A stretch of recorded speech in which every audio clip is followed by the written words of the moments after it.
أعوذ بالله من الشيطان الرجيم.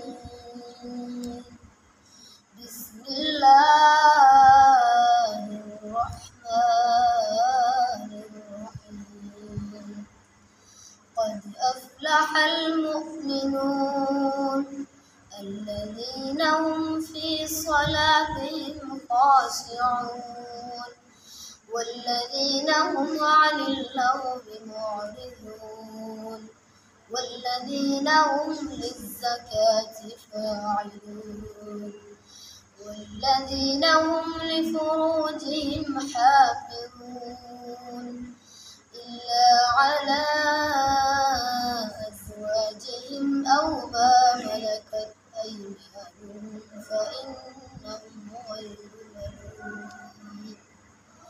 فمن ابتغى وراء ذلك فأولئك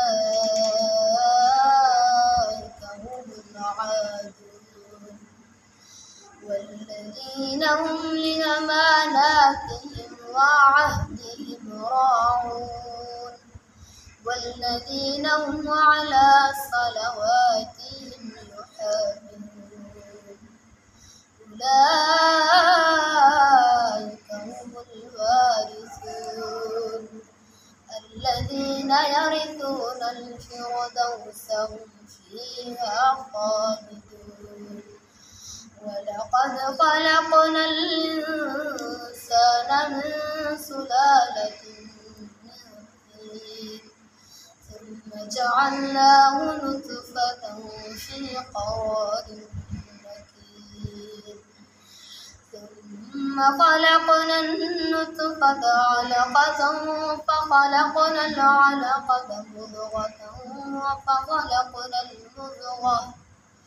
فخلقنا المضغة عظاما فكسونا العظام لحما ثم أنشأناه خلقا آخر فتبارك الله أحسن الخالقين.